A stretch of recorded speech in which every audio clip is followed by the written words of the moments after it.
Okay, thank you for coming back so quickly.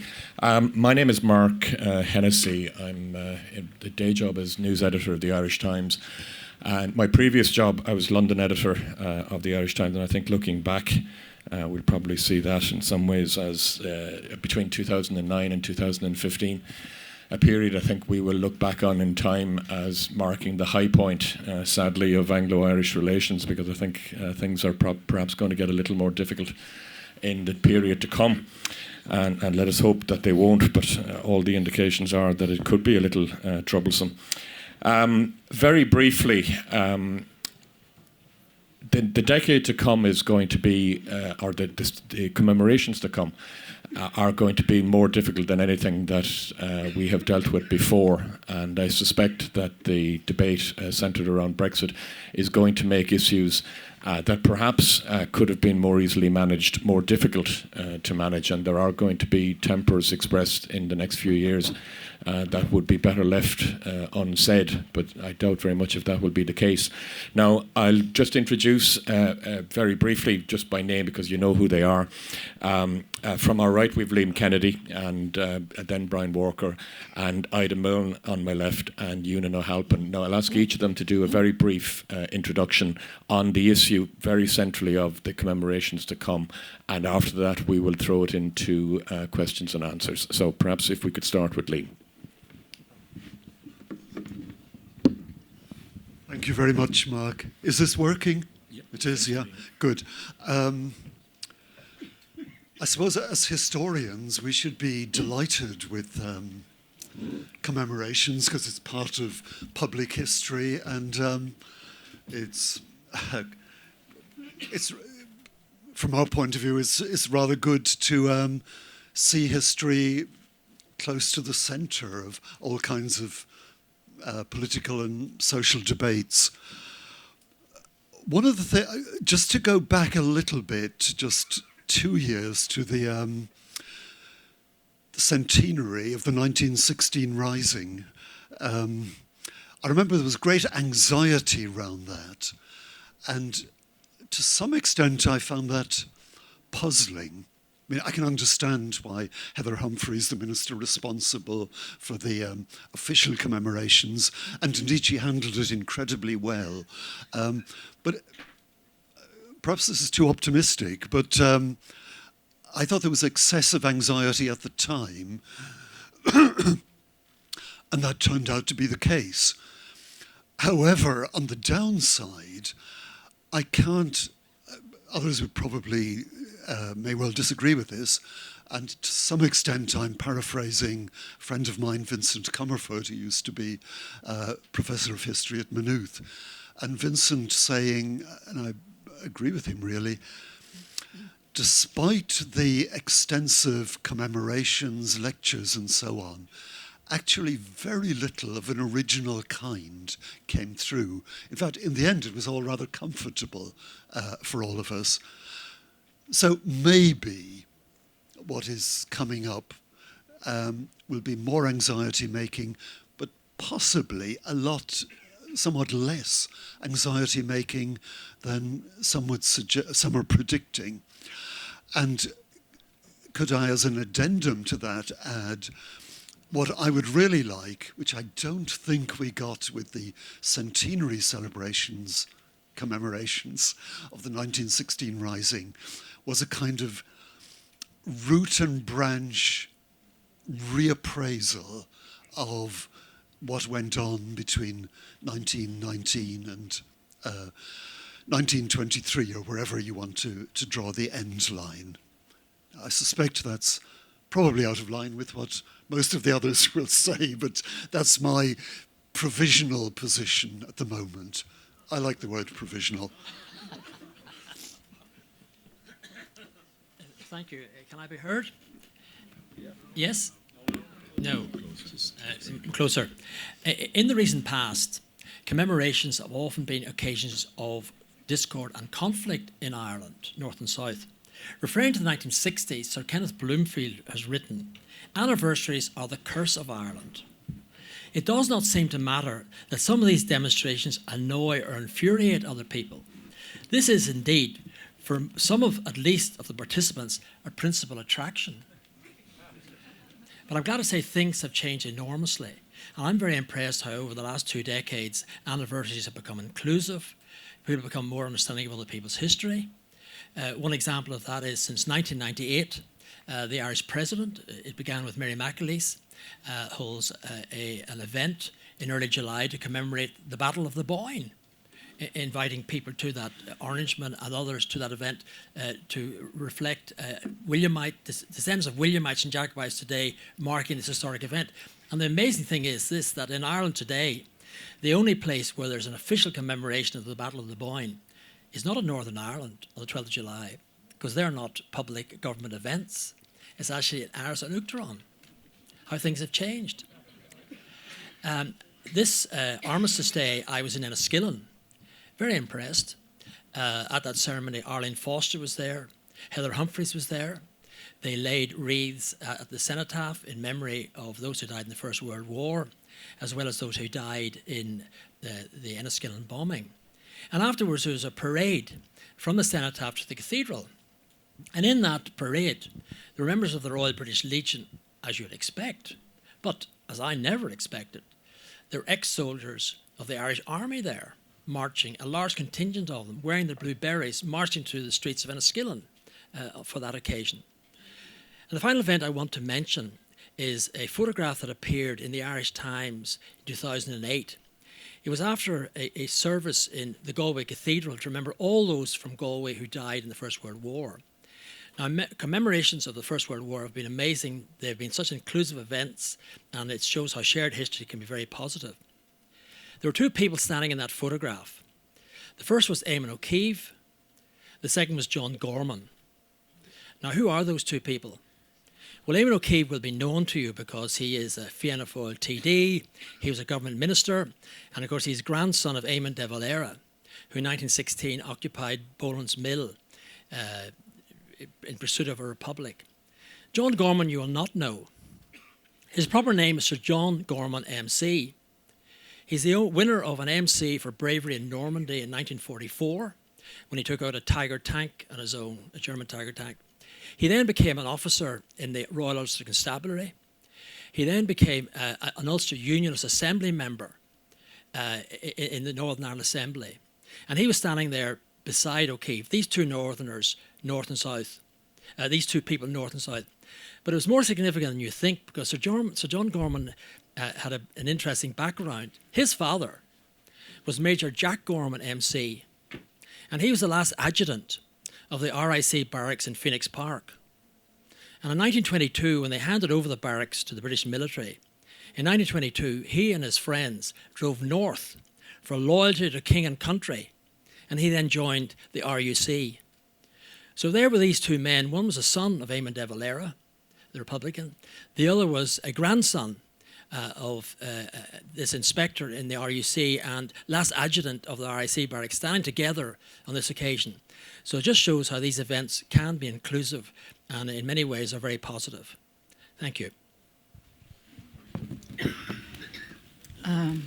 Hi, I'm a social historian who works, I suppose 50% of my work is done on the 1910s, looking at health and I suppose ill health rather than health, and at poverty in Ireland. And this was a great fuel for the revolution, even though I don't work directly on political history. So this is, the commemorations is something I'm very much interested in. But to go to a much more personal story about why I'm interested in how we remember. I was born in 1960, and you know what they say about a woman who'll tell you their age? They'll tell you anything. Watch out. So I grew up in a Church of Ireland family. My family have been Protestant for 400 years at least, and mostly in the southeast of Ireland. And we survived through the rebellion, 1798 rebellion. We survived through the Decade of Centenaries, when my grandfather both had a grave dug for him twice by the IRA, and also drove a bread van in an atrocity that was committed by the IRA, and about which we know nothing, because he kept his promise never to say anything about it. So our relationship with the anniversaries is quite complicated, and perhaps very, very interesting. In 1966, in our tiny Church of Ireland National School in St. Edmunds in Ferns, as the youngest child who could read Irish in the school, I was 6, I was asked to haul up the proclamation onto the wall, the one that was sent around to all national schools, and to read it, and I did it. And I think that was very formative for me, because I turned into a rabid, roaring Republican for a couple of years until I perhaps got sense. And my father was deeply distressed because at one stage I professed a great love of Eamon David Era. But I did walk around singing with the Jolly Ploughboy with a rifle, a toy rifle, over my shoulder. So if that can happen to a small child in Wexford from a Protestant family, and a Fine Gael family, probably more important, how does it happen in the North, and what we see in the North kicking off in the 1960s and the 1970s? So I think that is just a way of expressing how important I think commemoration is in the bigger picture. The other thing I'd like to add from my own family experience is that, again, our house, one of our houses in Wexford, was right beside the rebel encampment. And even though our crops was burned, none of our family were damaged. None of our wider families were damaged, even though we were only 3 miles from Scullabogue. And that says something about the complexities and the way we must look at our histories. And my father was on the Decade of, on the Bicentenary Committee for 1798. And I think for those of us looking at commemorations now, we'd do very well to look at how the Bicentenary Committee handled 1798 and included Protestants on that committee and included people from different sides of whose families had been engaged in different sides in the rebellion. And that's just something. Why does Wexford not become a source of tension going forwards? Why is it quite a calm place and a very inclusive place for Protestants to live in? And I think that's just something we could all reflect on and something to throw into the hat here in this conversation. Thanks. I don't think I'm bound by the Official Secrets Act. I'm on this advisory committee, which in terms of the Decade of Commemorations, one thing that struck me about the government's attitude, you have to realise the government is composed primarily of politicians, right? And I said 2 years ago, I say it again, I think a political decision was taken, a brilliant decision, I guess in 2015, to appoint as Minister for Culture, Arts, Heritage and the Gaeltacht, Heather Humphreys. Heather Humphreys, who most people hadn't heard of before, but who comes from Monaghan, but a part of Monaghan that by rights should have been in the north. She comes from a strongly unionist background, if you like, in terms of her family history, and she patently was herself trying to get to grips with the sort of the music, traditional music of 1916 and all that went with it, because she had largely missed out on that, if you like, because of her upbringing and background. And she did a fantastic job. To be cynical, I think appointing her was brilliant. Also, not because she turned out to be extremely good, but also she's a woman, harder for the Shinners to attack. And she's a border Protestant. They don't want to, they didn't want to be seen to be, because I don't want to be cynical about Sinn Féin, of course. But I think it was very interesting, the state giving ownership, in a sense, and leadership. That choice showed in some ways why politicians are politicians and why most of the rest of us, we may think we know better than, but we're not nearly as smart in some ways. In terms of 1916, to take up Liam's point, I quite agree. There's no interrogation. There was a gentle default to a kind of a soft nationalist. Usher wasn't a great position. We did bring women into the discussion very much. Right, women suddenly got discovered as revolutionaries more than as victims. There was very little about the wives of people who died or whatever. It was all about the sacred families and so on. I was a bit uncomfortable with that, and about the handful of women activists. I thought that was ahistorical. I thought it was interesting in terms of the wider British Isles. I would say this. We had a commemoration, a state-sponsored event in 2013 to commemorate the Dublin lockout, which had nothing to do with the Irish Revolution, except that to some extent to produce the citizen army. But that basically was the trade unions and labour's bit of the commemorative thing, right? But it was, to quote Porrick Yates, the great historian and trade unionist, this is a British labour dispute. The enemy there were primarily, the kingpins of the Irish Nationalist Party, and Irish separatists generally had no interest in the tram workers or their grievances. But yet it becomes part of the narrative. Right? In 2014, I don't know if any of you were at the Curragh. I was there on March the 30th, the day of the centenary, because I organised a centenary conference for the Curragh Mutiny, the biggest single crisis in civil-military relations in British history for 300 years. And there wasn't a mention of it in Britain, not at my conference, I don't mind that. There wasn't a mention of this, there was no, on this day kind of thing, where the army was suborned, or certainly people set out to suborn the army, not to do its duty if told to do so in relation to Ulster, right? So it shows us not only the Irish who sometimes forget things. Generally, what we pushed for as the historians on the advisory committee was archives, archives, archives, and we succeeded in that. We've got the pensions archive open, which is just amazing. I wrote an op-ed piece in 2006 for the Business Post saying there are 17,000 files in this collection and they should be released while some of the children of the people concerned are still alive. I was, of course, as usual, completely wrong. To date, there's over 300,000 files.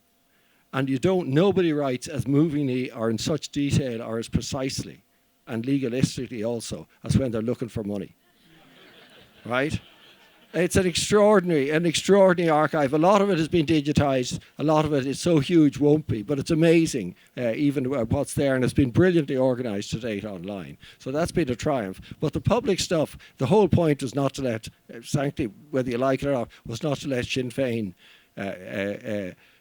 dominate preceding events. I think Sinn Féin were wrong. They boycotted, in effect, most of the... I just find it quite a moving, small ceremony on the 8th of May 2016 in the South Dublin Union, St James's Hospital, which is a patient. But and there Liam Cosgrave spoke outside the nurse's home. Liam Cosgrave was then about 94. Stood up and spoke outside the nurse's home beside Cathal Brugha, the grandson of Cathal Brugha, with whom they'd fought jointly there in 1916, and of course in the end of June 1922, Cathal Brugha's grandson, also Cathal, was shot dead as he left the Gresham Hotel. And I think that was interesting, and I think it was shameful that there was nobody there from the current curators and possessors, as they see it, of the Republican flame. Nobody would attended that ceremony and tried to...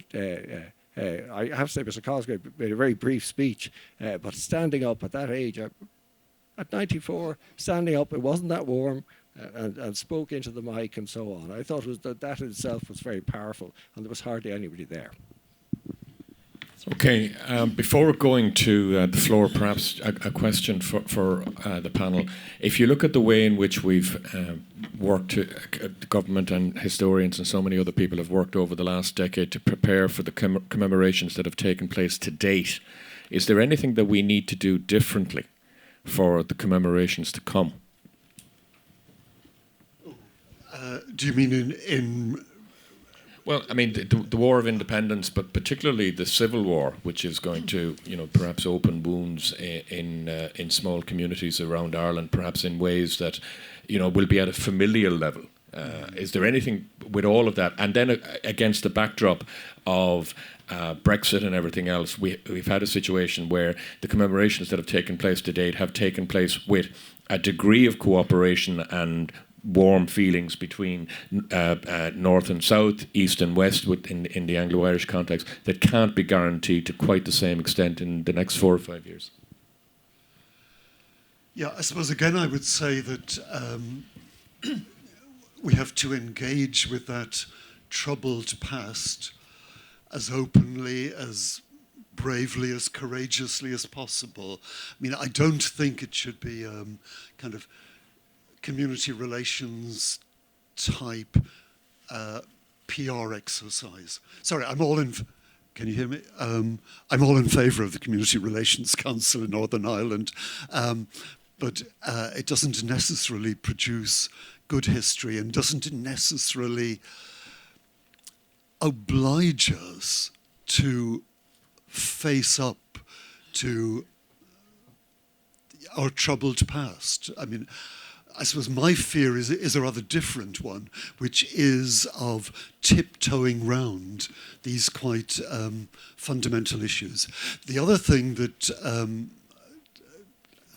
concerns me, I suppose, is we now have more organised rewriting of history at a populist level. I'm thinking particularly of the 50th anniversary of 1969, and it will be 1970 and thereon. I mean, it's interesting, for instance, that the Civil Rights Campaign, particularly 1968-69, we did have an organised, concerted effort by Sinn Féin particularly, also by some dissident Republican elements, to rewrite drastically that story. And so far, fingers crossed, it seems to me it has gone quite well. I mean, participants like Eamon McCann, Seamus Mallon, you mentioned earlier, so many others came out and said, look, we were the ones who were there. Brian Walker as well, in Derry, or Londonderry, or Londonderry, as I sometimes suggest.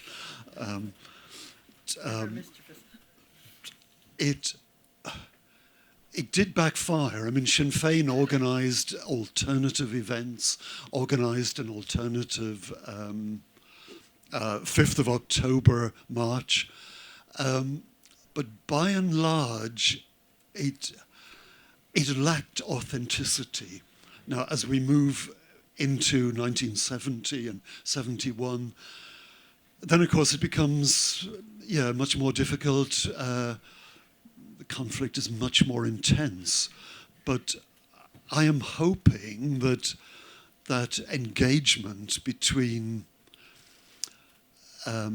participants, many of whom are alive from that period, and historians and others, social anthropologists. Just as an aside, a social anthropological friend of mine, Dominic Bryan, always says commemoration has nothing to do with history, nothing to do with historical events. It's about the present.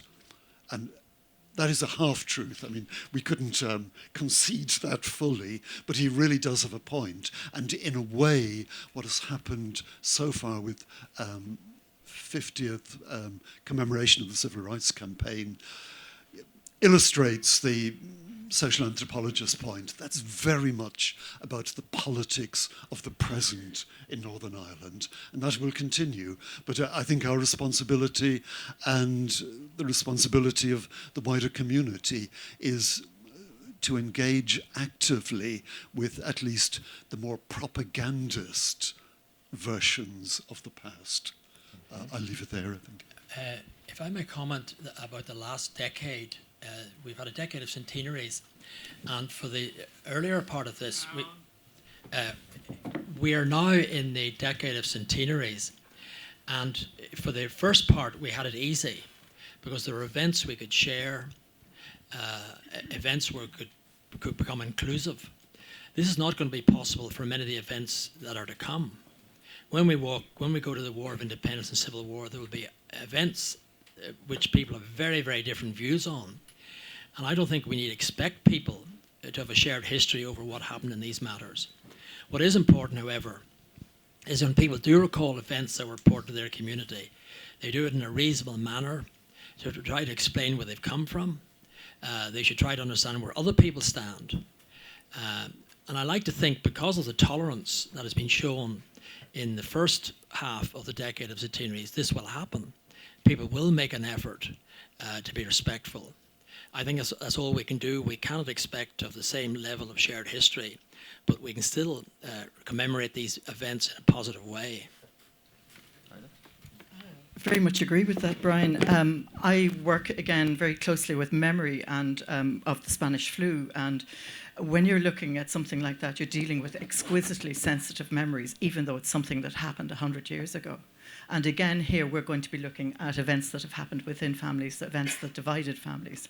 And historians, sometimes we might be traveling a considerable distance to go and talk about an event on which we are actually experts, but going into a local community where something like that happened.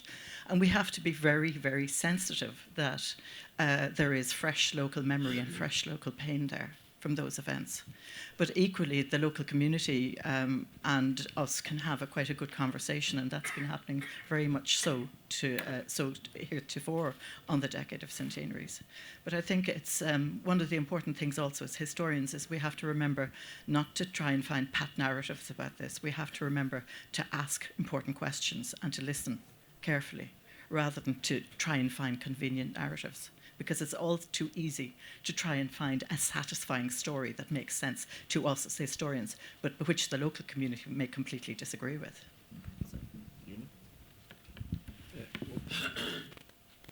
Thanks, Ida. A couple of things. My own hope is that in public discourse, we just schmooze through. I'm afraid I'm maybe turning into a politician in my old age. I just don't want trouble. I don't mind programs made on telly or whatever, which in a sense are kind of happy clappy and sure we all meant for the best and that kind of thing. I think that in some ways that at a public level that's okay. But I think there's some interesting things obviously will come up, not only about the Civil War, but about again on an all-island basis, because I think, for instance, Altnavay has become quite an important, which is a massacre by the IRA of 6 people. And Armagh is quite has become a sort of quite an important icon in it seems to me in Northern Ireland, and I think that's very important. But if you link Altnavay to what happened the previous year in the same parish in the next townland where 4 young Catholics are taken out and shot, you see what I mean? We need to pre-partition, but do you see the point? I think we need an all-island thing. I think that we need to think about what happens in Belfast in 1922 just as much as what happens in Bandon, because we talk about Bandon and was it linked to Belfast, but we don't explore remotely with the same rigour what happened in Belfast. Do you see what I mean? So I think we've got to be careful not to be. I'm not anti. It's not a matter of being anti-partitionist, but I think we have to be anti-partitionist in our thinking, because you can't explain what happens in Belfast in 1922, even though it's now a part of the United Kingdom and Ireland. Independent Ireland isn't. You can't explain that but without reference to and consideration of what had been one polity till only a few months before. But at the state level, we're going to see as little as possible. The state is trying to find how do we mark the Civil War, and whether it's going to be through some iconic thing like saying that the Public Record Office got blown up, wasn't that terrible? Whether it's going to be some sort of general thing, lots of people died, wasn't that terrible? Republicans will probably want the 77, that's the figure used for Republicans legally executed except for 4 during the Civil War.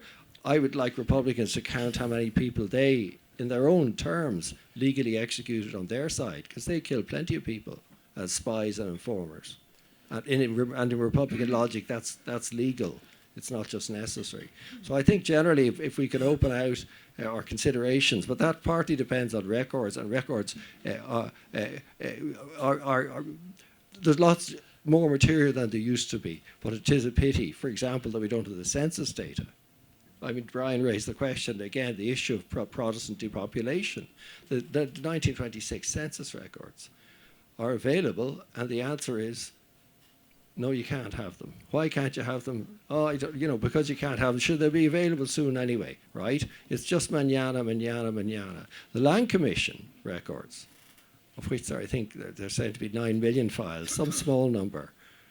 The Land Commission are inaccessible, and yet we know that land is absolutely the centre of the development of Irish nationalism, right? We assume that the Land Acts, the late 18th and 19th century, and particularly 1903 and 1909 Land Acts, in a sense largely diffused the revolutionary potential, if you like, of the rural proletariat. But the bloody records, Now, I can see solicitors and politicians here who know well the trouble that might arise, but the records are there. And they're in the care of the Department of Agriculture, God love them. But they should be at least audited, so we have an idea of what it is we're not being allowed to see. And ultimately, because that's the big story of the Irish Revolution, the land revolution that never was, those records. And so again, I'll be pushing the records thing. I don't care what public ceremonies there are, as long as they're not offending anyone. But I do care that key records aren't being made available, which we have had in our musty, dank protection for 100 years. Okay, we'll go to the floor. Is there a microphone anywhere? Patrick Handley, first of all. Thank you. I think part of the problem, if one's allowed to put it this way at a history festival, is that commemorations are always ruined by historians. And that was the big anxiety of the British government coming up to 1914 to 1918.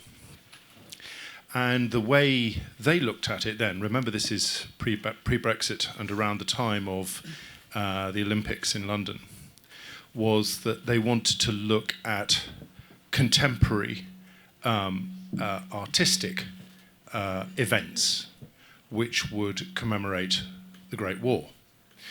And the mechanism that they devised for that was the 1418 Now Commission.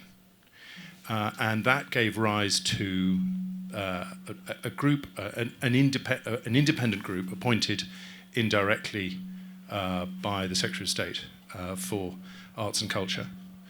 And that group then oversaw a process of adjudicating which artists might be supported for the works of art that they then, independently of their own volition, produced.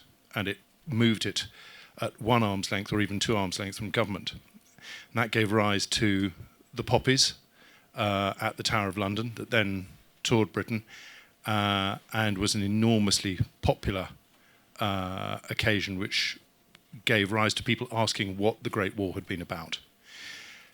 It sponsored the creation of the commemoration of the first day of the Somme, which was the appearance throughout public spaces of people in uniform who did not speak to any passers-by, but simply produced a card saying, "My name is so-and-so, I died at 8:02 on the morning of the 1st of July, 1916.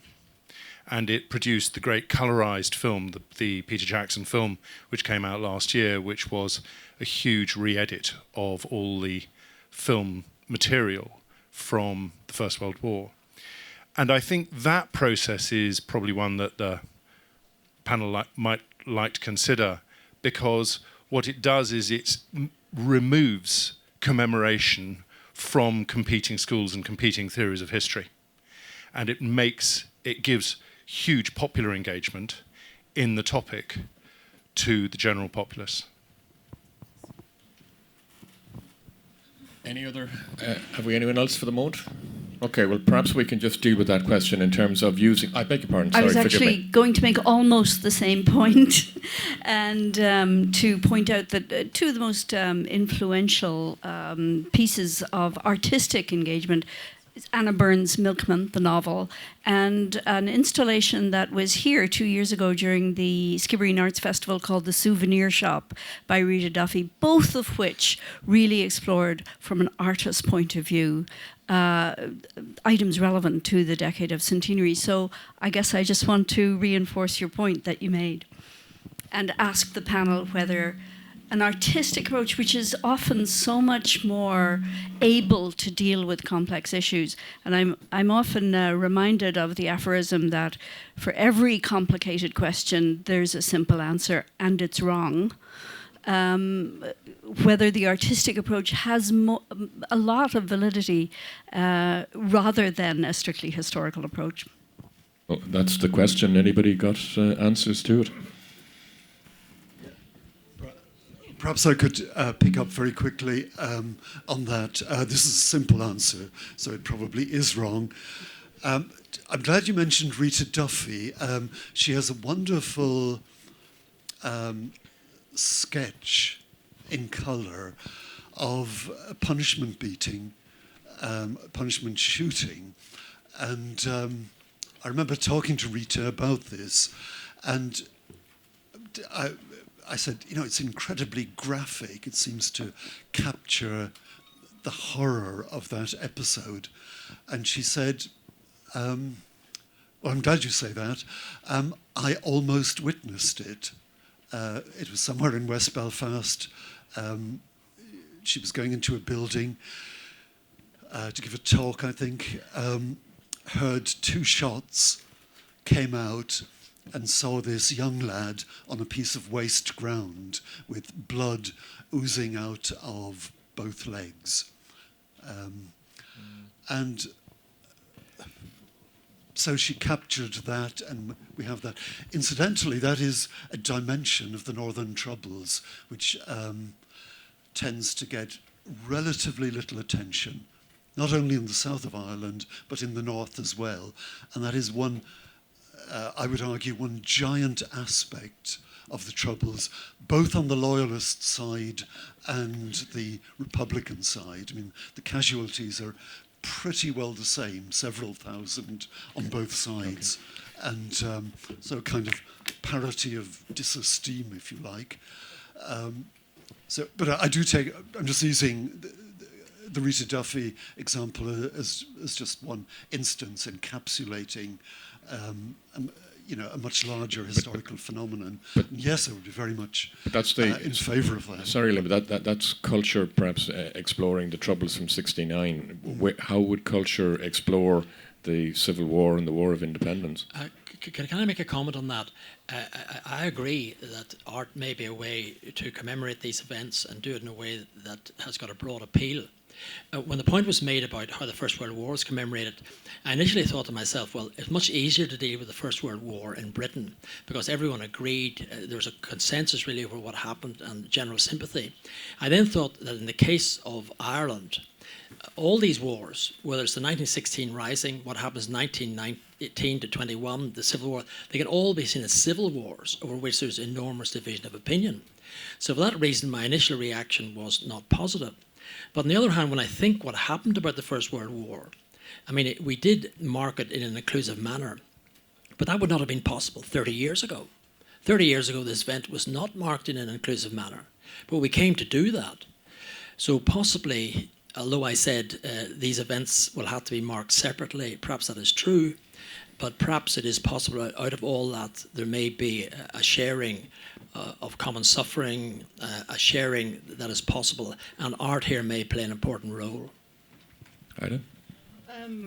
I think the historians still should have a voice as well as the installations. That it's not an either or. St. Patrick's Cathedral did a very moving falling leaf installation for the First World War, where people put wishes or thoughts for their lost ones, and they were put on strings from the roof in St. Patrick's. And there's a little bit of it still there if anybody wants to go in and see.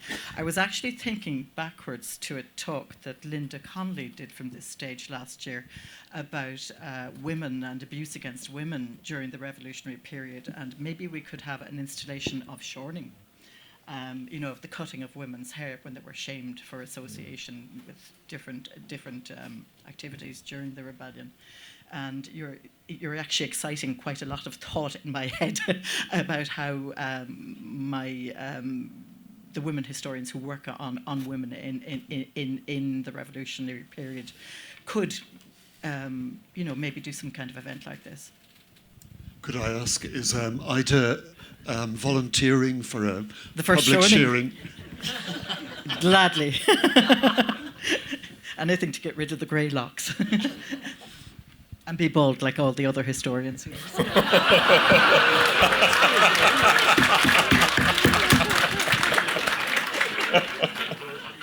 Apart from Brian, sorry. Two things to say. One is, again, I think the state loves the idea here of funding arty, culturally.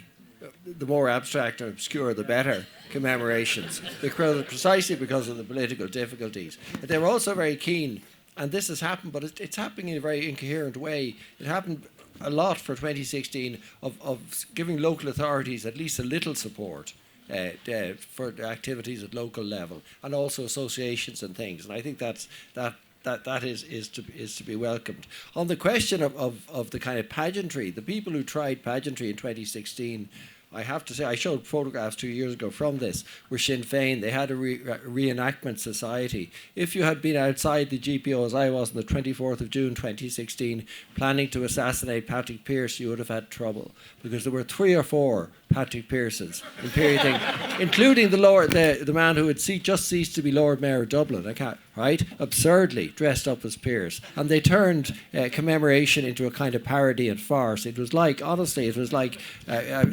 outcut from the sort of Craggy Island Bonnie Patriot competition. So, and it was entirely divisive. It was all, they appropriated the uniforms and things precisely for a very narrow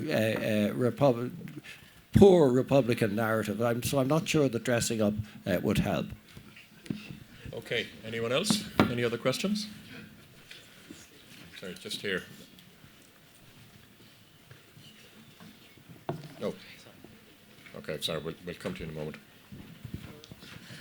My question just concerns the water in which I swim in at present, and I just refer to the graphic behind your head of the castle and the boat.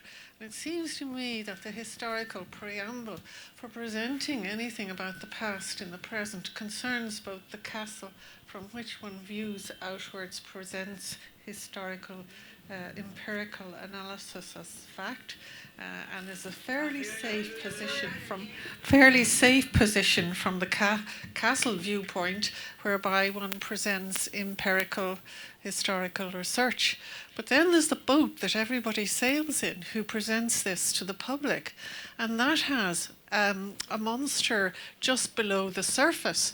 The waters are very deep, and the boat looks as if it's going to possibly topple over. So these are the parameters that we all think about before presenting anything about the past in the present. And I just want to refer to one example going forward in the commemorations that was mentioned in several papers. It was the incident about the burning of the Church of Ireland in Milltown, Malbay, and that came up in the first paper, and then it came up again with your reference to the RIC and the 3 murders at Canada Cross. Now, the RIC station and the Church of Ireland church that was burnt down are separated by a graveyard. And a lot of local history has flown under the bridge, including a presentation by the local historical society about that particular murder. But today we want to use the graveyard as somewhere to help pollinate the birds and the butterflies. So we have here a mapping of all of those events, but the deep waters seem to me to require another bigger, deeper kind of mapping. The way that we were shown that involves the historical present of the care of the environment and so on and so forth. So the paper mapping landscapes are gone. The deeper mapping methodology is only just beginning, and the capturing in the present of where we are in relation to these very controversial events, we still don't seem to me to have the methodology perfectly attuned. Okay. I don't know whether you would agree or disagree. Okay, thank you for that. And a final question for now from here. No, just waiting for the microphone. Hello, my name is Tony McCarthy, and I suppose to give you an idea where I'm coming from, I did 36 years in An Garda Síochána. And I suppose my question is aimed at Ewan, really, I suppose. And you spoke, Ewan, of how the volunteers turned on the RIC in 1919 all of a sudden. But do you not think that the relationship between the RIC and the people had broken down much earlier, maybe 40 or 50 years earlier, with the land wars, and where they were used, the RIC were used by landlords and land agents, I suppose, to do their work? And I suppose if we bring it forward to the context today, we see how emotive people get when An Garda Síochána go in and try to evict people with from houses that are owned by vulture funds and that. Very similar to what happened maybe 150 years ago. Just your comments, please.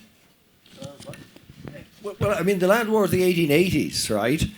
My great-grandfather, who was a farmer's son, he joined the RIC. If you look at most of the people in the RIC in 1919, they're mostly Catholic. There's quite a few Protestant rankers. The officers are almost all Protestant because that's the way it worked at the time. But there's no evidence, for example, in police recruitment that there was enduring hostility or enduring alienation. There are some oral histories. John Brewer, many years ago, published. He by chance stumbled across, I think, 15 ex-RIC men who were elderly ex-RUC pensioners, and he published their recollections. I mean, these aren't scientific, if you like, but they're very interesting. I was listening last night, when I should have been writing a paper, to an interview by Gregory Allen, the first Garda archivist, with a former RIC man from Spittal, who's had absolutely beautiful Irish. But that's beside the point. But he was in Clara in Offaly, where the barracks was attacked, and he said, "Oh, it was fine. Yes, they didn't get in. Blah blah blah." The next day, the locals, and Gregory asked him, "What locals?" And he said, "Everybody." He said, "Was it the big house?" He said, "No, it was the locals. The locals all came in." He said, "The PP came in. They brought in bottles of whiskey and so on." Now that's Offaly for you, maybe, right?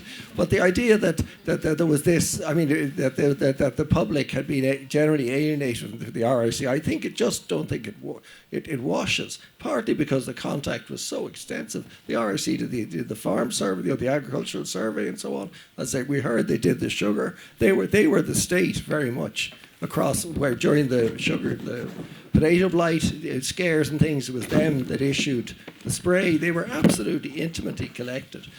So much so, as you know, that they had rules preventing guys serving in their own districts and marrying local girls and blah blah blah. But I think that as a police force, it was a masterful creation rather than something that was doomed to fail. And I think that's why they were relatively so resilient, because most of them stuck to their guns, partly because they'd taken an oath. Okay, we're almost out of time, so we'll take one short round of questions. Over here, the woman on the right-hand side. And I don't have my glasses on, so I don't know who it is. Hello, my name is Anne Collins. How do you commemorate for people, children and young adults up to the age of maybe 30, 35, who aren't interested in history or who haven't been taught history in a balanced way in school? How are you going to do the commemoration for them? Liam, perhaps starting with you. I really don't know.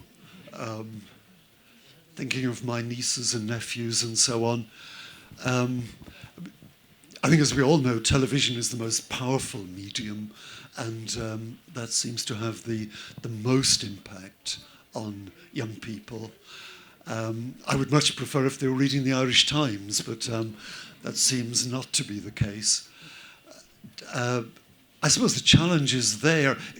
It strikes me that much of the commemoration will be decentralized, and then the challenge is there for local history societies, local communities to make a creative effort to engage with that younger demographic. Now, how precisely they do that, I'm not sure. What Ewan has said about dressing up and so on, it does not seem to furnish a terribly good precedent, but there must be ways of engaging young people. And obviously it will involve, as seen from the viewpoint of historians, a simplification of stories, but you know, provided that is done with a kind of truth-seeking objective, then I think that's absolutely fine. Okay, Brian? I'd be positive that the educational system. I would be positive that the educational system would play a good role here. In Northern Ireland, we had a program called Education for Mutual Understanding, And part of that was a greater use of history. So I would hope in the years ahead this would be the case again. I agree with Liam that there'll be a lot of local effort, and I think that's where most impact will be made. Okay, Howard. Well, I suppose I do an awful lot of outreach history, so I can probably answer that question pretty closely and personally. I lecture in Carlow College and I teach first through fourth years there. And one of the ways we engage very much is by making it personal to them. So using some of these wonderful resources that we now have, we try to say recreate a street in Tullis Street in Carlow. See who lived on it. How did they engage with, say, the revolution? What was the religious composition of them? Were they English born? Were they part of the barracks? We look at all those kind of things to try and create their local environment. And often in Carlow we have a strong migrant population now, and we get them to show what Carlow was like in the 1910s by looking very closely at the records that we have available. We also look at the newspapers. We show a kid a newspaper and they just adore it. You look at the online services of things like the Irish Newspaper Archive or the Irish Times, the historic Irish Times, and they will get lost in it as soon as they start reading it, particularly the ads. They love the ads.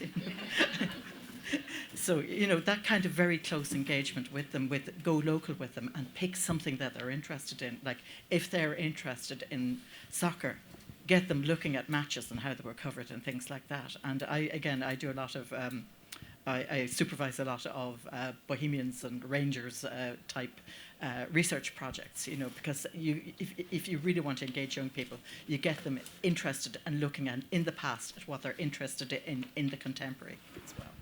Ewan? I'm not sure what I could say, but you ask either of my sons who are 31 and 35 anything about Irish history, and they'll say they won't say anything because they both are musicians and their ears are permanently glued to other kinds of sounds. I think every generation has a worry that the next generation won't understand, and there's newfangled things, and there's this thing called the telephone coming along. 120 years ago, Sir Thomas Heath, one of the heads of the Treasury, opposed the introduction of telephones in the Treasury because he was afraid that it would reduce the ability of civil servants to write concise minutes. Right? And I think every generation thinks the next generation don't care or whatever, and they're right. But the next generation get older and then do begin to care. I don't want to be too flippant, but I think, I wouldn't worry too much. But I wouldn't put it on the education system. I wouldn't praise it in the past, and I wouldn't leave it to it in the future. It's a wider kind of civic and communal and sometimes family engagement that does the trick. Okay, I'm afraid we're out of time, so thank you all for attending, and thank you to all of our panel.